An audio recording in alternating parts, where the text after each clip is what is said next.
Hello and welcome to a new video. আজকে 29শে মে মহামান্য supreme কোর্টে টেট পাস সংক্রান্ত রিভিউ শুনানি ছিল। তো এই মামলাটি আজকে নির্ধারিত সময় শুনানি হয়েছে এবং এক্ষেত্রে এই মামলার যে জাজমেন্ট কপি সেটা কিন্তু চলে এসেছে। জাজমেন্ট কপি আমরা আমাদের টেলিগ্রাম চ্যানেলে অলরেডি শেয়ার করে দিয়েছি এবং ফেসবুক পেজেও। যারা যুক্ত নেই অবশ্যই আমাদের সোশ্যাল মিডিয়া পেজগুলোতে যুক্ত থাকুন। তো ভিডিওটি শুরু করার আগে বলে রাখি, অবশ্যই আমাদের এই চ্যানেলটিকে সাবস্ক্রাইব করে রাখুন, পাশে থাকা বেল আইকন প্রেস করে কিন্তু অল করে দেবেন, তাহলে ইম্পর্টেন্ট আপডেটগুলো মিস করবেন না। আজকে এই জাজমেন্ট কপি সম্পূর্ণ পুঙ্খানুপুঙ্খ বাংলায় ব্যাখ্যা করব, তাই শেষ পর্যন্ত দেখতে থাকুন। তো দেখতে পাচ্ছেন in the supreme court of India, এক্ষেত্রে state of UP versus Anjuman Isahi Talim trust and ORS. এখন এর সাথে যে ডায়েরি নাম্বারগুলো আছে উইথ করে আছে দেখতে পাচ্ছেন, এবং অনারেবল জাস্টিস দীপক দত্ত রায় দিয়েছেন। তো এক্ষেত্রে আমরা একটু মেন জায়গাতে চলে যাই।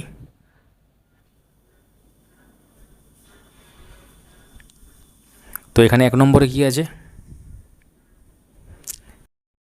এখানে যেটা লেখা আছে যে আমাদের সামনে একগুচ্ছ রিভিউ পিটিশন এসেছে, প্রথমে 65টিরও বেশি এবং পরে আরও কিছু, যেগুলির মূল অভিযোগ হলো যে অঞ্জুমান ইসাদি তালিম ট্রাস্ট বনাম স্টেট অফ মহারাষ্ট্র মামলায় আমাদের প্রদত্ত রায় ও আদেশে শিশুদের বিনামূল্যে ও বাধ্যতামূলক শিক্ষার অধিকার আইন 2009, যেটা আরটিই অ্যাক্ট, এর ভুল ব্যাখ্যা করা হয়েছে। তারপর কি আছে, এই রিভিউ পিটিশনগুলি বিভিন্ন ভিত্তিতে দাবি করা হয়েছে যে সংশ্লিষ্ট রায় আবেদনকারীদের প্রতি গুরুতর অবিচার করেছে এবং তাই উন্মুক্ত আদালতে শুনানির মাধ্যমে সেই রায় পুনর্বিবেচনা করা উচিত, অর্থাৎ ওপেন কোর্ট হিয়ারিং পরিষ্কার উল্লেখ করা আছে। তারপর কি আছে 2 নম্বরে, এই যে ব্যাপারটা, বিভিন্ন রাজ্য সরকার, শিক্ষক সংগঠন এবং পৃথক শিক্ষকরা আমাদের পূর্ববর্তী রায়ের পুরো অংশের বিরুদ্ধে নন, তারা শুধুমাত্র সেই অংশের বিরুদ্ধে আপত্তি জানিয়েছেন যা আগের অনুচ্ছেদে উল্লেখ করা হয়েছে, অর্থাৎ এক্ষেত্রে আগে যে অনুচ্ছেদে যে উল্লেখ করা হয়েছে সেই অংশের এক্ষেত্রে ওই অংশের বিরুদ্ধে আপত্তি জানিয়েছেন। 3 নম্বর কি আছে, হাওয়েভার,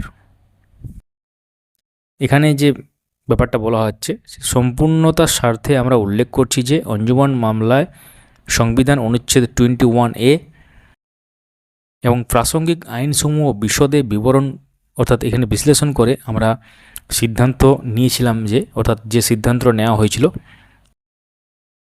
টেট পাস করা কর্মরত শিক্ষকদের ক্ষেত্রেও চাকরি চালিয়ে যাওয়ার জন্য বাধ্যতামূলক যোগ্যতা এবং পদোন্নতির ক্ষেত্রেও টেট পাস বাধ্যতামূলক। সংবিধান অনুচ্ছেদ 142, এই আর্টিকেল 142, অর্থাৎ ওই অনুচ্ছেদ 142-এর ক্ষমতা প্রয়োগ করে আমরা যেসব শিক্ষকের চাকরির মেয়াদে 5 বছরের বেশি সময় বাকি ছিল তাদের টেট পাসের জন্য 2 বছর সময় দিয়েছিলাম। এটা আগের রায়, যেটা 1 সেপ্টেম্বর 2025 এসেছিলো, সেটা এখানে লেখা হয়েছে। তো এখানে 4 নম্বর আমরা চলে যাব। এখানে কি আছে, আবেদনকারীদের প্রধান অভিযোগ হলো উপরে পর্যবেক্ষণ নির্দেশগুলি 8টি আইনের ভুল ব্যাখ্যার উপর ভিত্তি করে দেওয়া হয়েছে, তাই রেকর্ডের মুখে এগুলি ত্রুটিপূর্ণ, অর্থাৎ এক্ষেত্রে দেখতে পাচ্ছেন erroneous on the face of the record. তার 5 নম্বরে কী আছে, নর্দার্ন ইন্ডিয়া ক্যাটারার্স বনাম স্টেট ইউটি অফ দিল্লি মামলায় বিচারপতি কৃষ্ণ আয়ার বলেছিলেন, এখানে আগের যে অন্য মামলার যে এটা সেটা রেফারেন্স দেওয়া আছে এবং তার সাথে যে আরও ব্যাপারগুলো আছে অন্যান্য মামলা, সেখানে কিন্তু এখানে এটা রেফারেন্স তুলে ধরা হয়েছে। অনুচ্ছেদ একদম আমরা পয়েন্ট 7-এ চলে যাব। এখানে কি আছে, সুপ্রিম কোর্টের বহু রায় স্পষ্ট বলা হয়েছে যে রিভিউ পিটিশন কখনোই আপিলের বিকল্প হতে পারে না। তো এখানে এটাই কিন্তু লেখা আছে। এবং 8 নম্বর আমরা চলে যাব। 8 নম্বরে কী আছে, যদিও রিভিউর মাধ্যমে ইতিমধ্যে নিষ্পত্তি হওয়া বিষয়ে পুনরায় শুনানি করা যায় না, তবুও আবেদনকারীদের একটি অভিযোগ ছিল যে তারা অর্থাৎ তাদের যথাযথভাবে শোনা হয়নি, তাই আমরা আইনজীবীদের এমনভাবে যুক্তি উপস্থাপনের সুযোগ করে দিয়েছি যেন বিষয়টি নতুন করে বিবেচনা করা হচ্ছে, এটা কিন্তু বলা আছে। তো 9 নম্বরে কী আছে, 9 নম্বরে আমরা চলে যাই। আদালত দেশের শীর্ষস্থানীয় বহু সিনিয়র আইনজীবীর সহায়তা পেয়েছে এবং কলকাতা হাইকোর্টের আইনজীবীদেরও বক্তব্য শুনেছে, অর্থাৎ এত দূর পর্যন্ত যেটা আমরা বললাম তার অর্থ এই দাঁড়ায় যে কর্মরত শিক্ষকদের জন্য টেট বাধ্যতামূলক এই সিদ্ধান্তের বিরুদ্ধে রিভিউ হয়েছিল।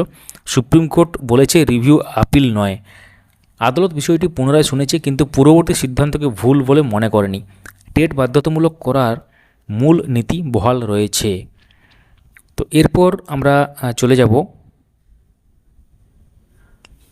10 নম্বরে, কন্টেনশন এবং অবজেকশন যেগুলো সেই সংক্রান্ত ব্যাপারে। তো এখানে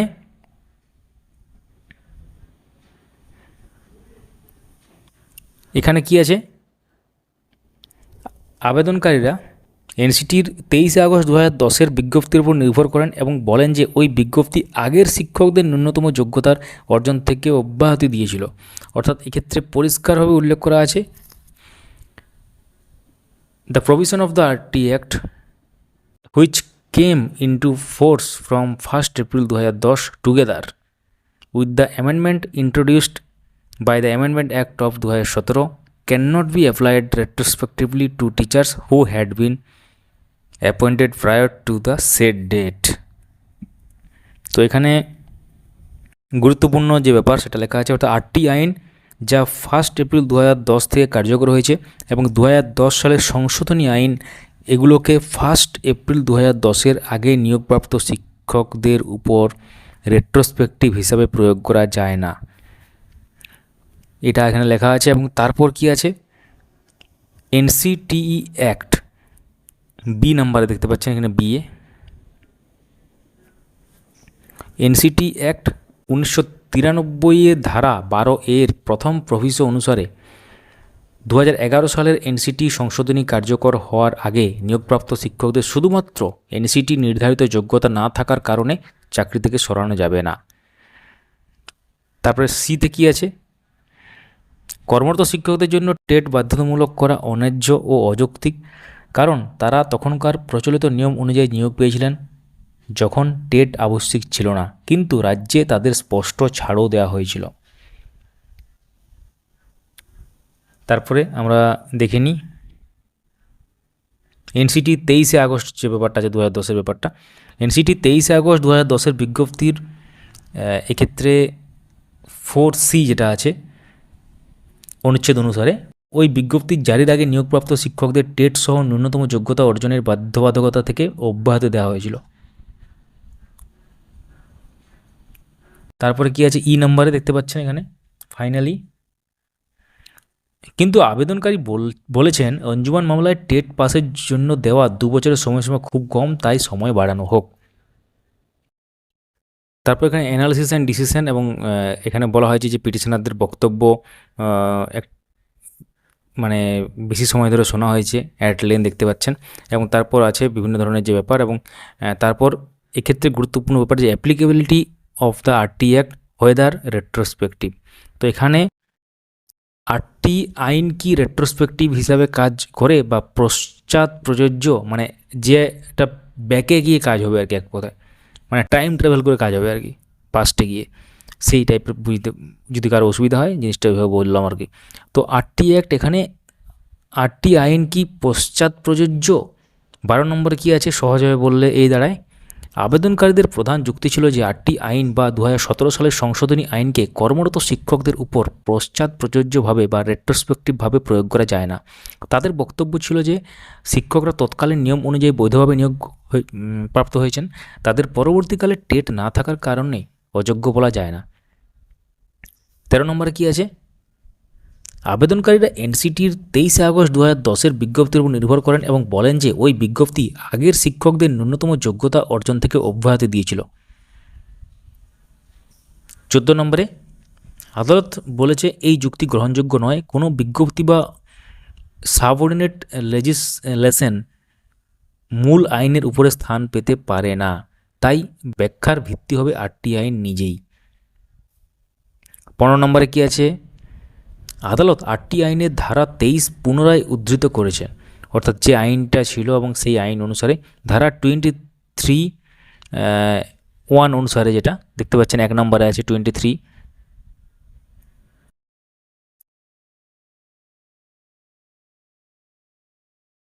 এখানে কি আছে,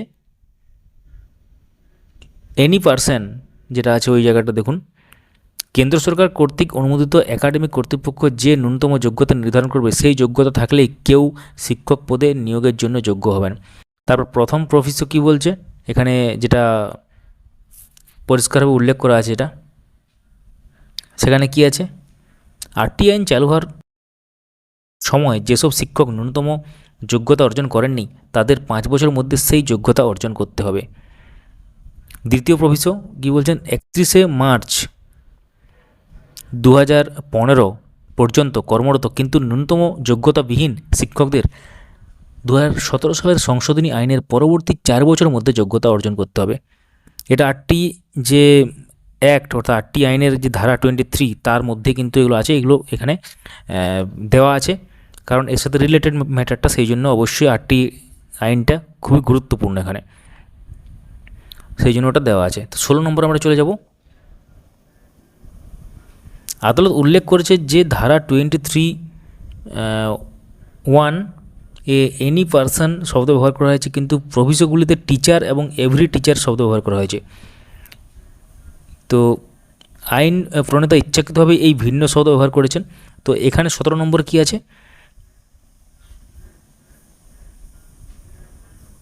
ফর দ্য প্রেজেন্ট, মানে এখানে ধারা 23(1) যেটা সেকশন 23 এবং তার যে সাবসেকশন 1 সেই অনুসারে ভবিষ্যতে নিয়োগের জন্য প্রযোজ্য। কিন্তু প্রথম প্রভিসো স্পষ্টভাবে সেই শিক্ষকদের কথা বলেছে যারা আরটি আইন কার্যকর হওয়ার সময় ইতিমধ্যে চাকরিতে ছিলেন। এই শিক্ষকদের চাকরি চালিয়ে যাওয়ার জন্য নির্দিষ্ট সময়ের মধ্যে ন্যূনতম যোগ্যতা অর্জনের সুযোগ দেওয়া হয়েছে। আদালত বলেছে,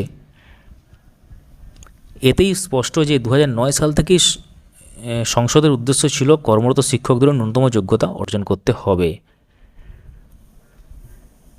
এখানে দেখতে পাচ্ছেন RT act as it stood in 2009, the legislature intended the in-service teacher to also meet the prescribed minimum threshold. এরপর আমরা চলে যাব 18 নম্বর পয়েন্টে। 18 নম্বর পয়েন্টে কী আছে, 2017 সালের সংশোধনীও একই উদ্দেশ্যকে আরও শক্তিশালী করেছে। এটি নতুন কোনো রেট্রোস্পেক্টিভ আইন নয়, বরং যেসব শিক্ষক তখনও যোগ্যতা অর্জন করেননি তাদের অতিরিক্ত সময় দিয়েছে। 19 নম্বর কী আছে, আদালত বলেছে প্রথম 5 বছরের মধ্যে অনেক শিক্ষক যোগ্যতা অর্জন করতে পারেননি, তাই 2017 সালের সংশোধনীর মাধ্যমে আরও সময় দেওয়া হয়েছিল। 20 নম্বরে কী আছে, অতএব আদালতের মতে আরটি আইন কোনো পুরনো নিয়োগ বাতিল করেনি, বরং বিদ্যমান নিয়োগকে স্বীকৃতি দিয়ে নির্দিষ্ট সময়ের মধ্যে ন্যূনতম যোগ্যতা অর্জনের সুযোগ দিয়েছে। অর্থাৎ এতটা যে বললাম তার সারসংক্ষেপ করলে এটা দাঁড়ায় যে আদালত বলেছে আরটি আইন পশ্চাৎ প্রযোজ্য বা রেট্রোস্পেক্টিভ নয়। 2009 সাল থেকে কর্মরত শিক্ষকদের যোগ্যতা অর্জনের বাধ্যবাধকতা ছিল। 2017 সালে সংশোধনী নতুন শাস্তি দেয়নি, বরং অতিরিক্ত সময় দিয়েছে। টেট বাধ্যতামূলক করার সিদ্ধান্তকে আদালত বৈধ বলে পুনরায় নিশ্চিত করেছেন। এরপর আমরা চলে যাব 21 নম্বরে, এনসিটি অ্যাক্ট এবং আরটি অ্যাক্ট সংক্রান্ত যে ব্যাপার সেই রিলেটেড ম্যাটারে আদালত এনসিটি অ্যাক্টের ধারা 12A উদ্ধৃত করেছেন এবং 12A অনুসারে কী লেখা আছে সেটা কিন্তু এখানে আছে। তো এখানে এই ধারায় বলা হয়েছে বিদ্যালয় শিক্ষার মান বজায় রাখার জন্য এনসিটি শিক্ষকদের ন্যূনতম যোগ্যতা নির্ধারণ করতে পারে। প্রথম প্রভিসোতে বলা হয়েছে 2011 সালের এনসিটি সংশোধনী কার্যকর হওয়ার আগে যে শিক্ষকরা নিয়োগপ্রাপ্ত হয়েছেন তাদের শুধুমাত্র নির্ধারিত যোগ্যতা না থাকার কারণে চাকরি থেকে সরানো যাবে না।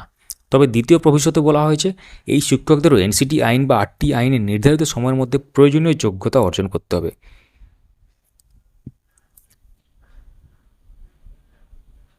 তো এক্ষেত্রে 22 নম্বরে কী আছে, 22 নম্বরে একটু দেখে নিই আমরা। রিভিউ আবেদনকারীরা প্রথম প্রভিসোর উপর জোর দিয়েছিলেন, কিন্তু আদালত বলেছে তারা দ্বিতীয় প্রভিসোটিকে উপেক্ষা করেছেন। দ্বিতীয় প্রভিসো স্পষ্টভাবে আরটি আইনের শর্তকে সমর্থন করে এবং নির্দিষ্ট সময়ের মধ্যে ন্যূনতম যোগ্যতা অর্জন বাধ্যতামূলক করেছে। এরপর কী আছে, চেঞ্জ অফ সার্ভিস কন্ডিশনস, অর্থাৎ চাকরির শর্ত পরিবর্তনের প্রশ্ন। 23 নম্বর কী আছে, আবেদনকারীদের আরেকটি যুক্তি ছিল যে টেট বাধ্যতামূলক করা চাকরির শর্ত মাঝপথে পরিবর্তন করার সমান। আদালত বলেছে আরটি আইনের ধারা 23 বা তার প্রভিশনগুলির সাংবিধানিক বৈধতা কখনো সরাসরি আদালতে চ্যালেঞ্জ করা হয়নি। 24-এ কী আছে? আদালত স্বীকার করেছে যে অনেক শিক্ষক বাস্তব সমস্যার সম্মুখীন হতে পারেন,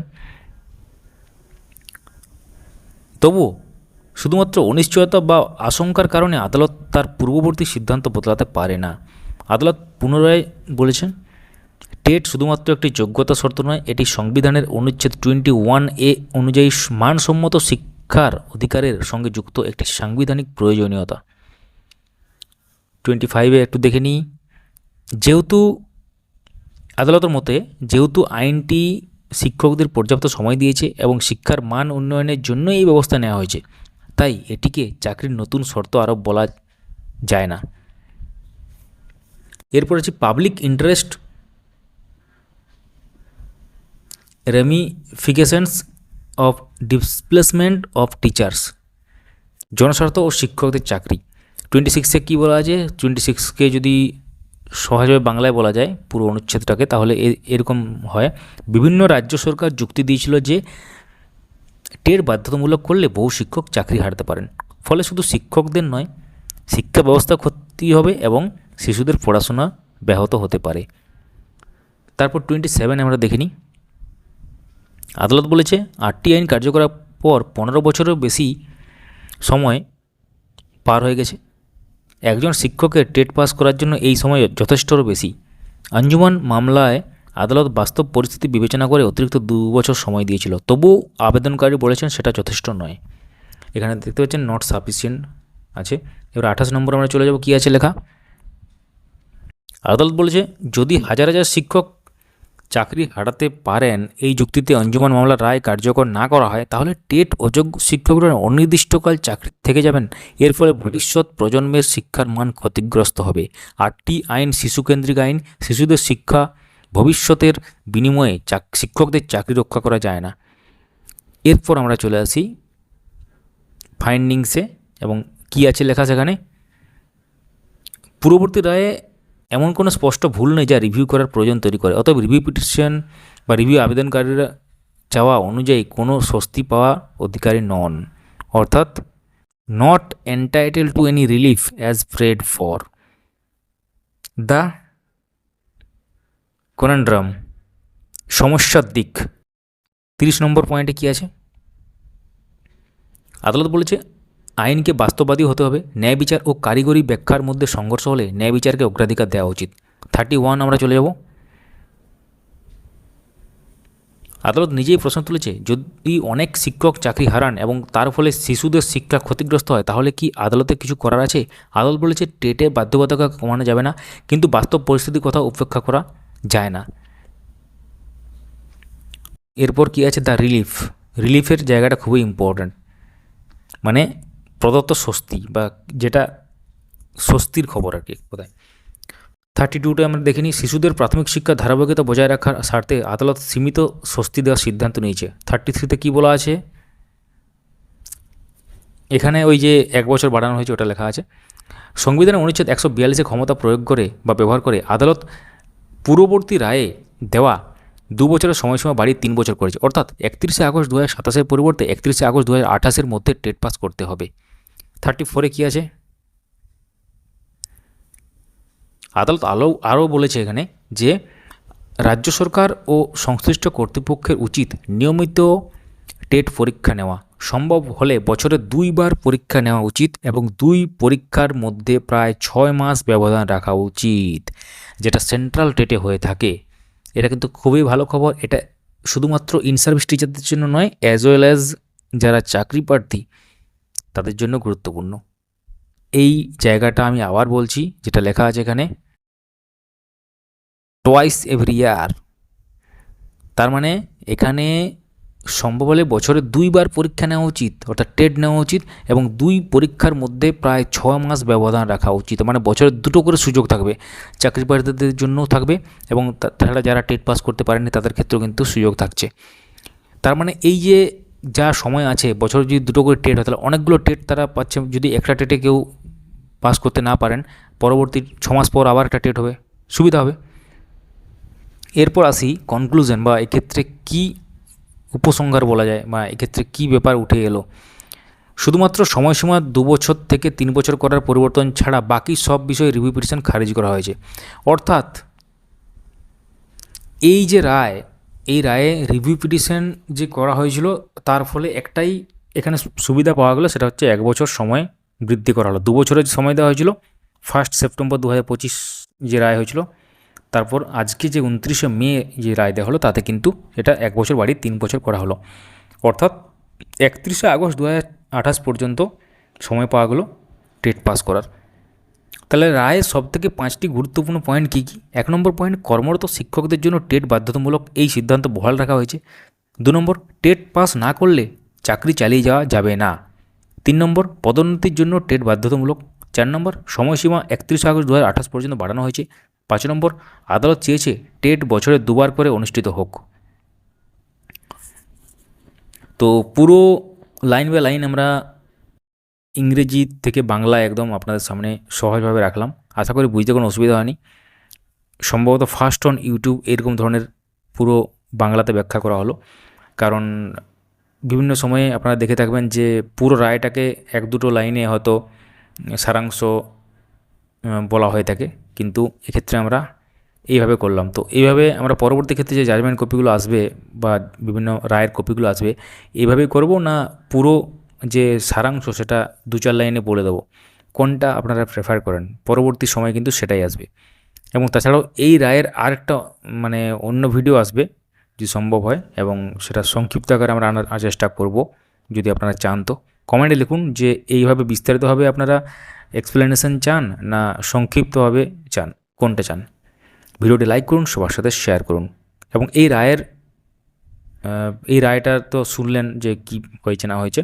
একটি মাত্র ব্যাপারে ছাড় দেওয়া হয়েছে সেখানে, সেটা হচ্ছে, ছাড় বললে ভুল হবে, মানে 1 বছর বাড়ানো হয়েছে অ্যাকচুয়ালি। তাহলে এটা নিয়ে আপনারা কী মনে করেন কমেন্টে লিখবেন। ধন্যবাদ।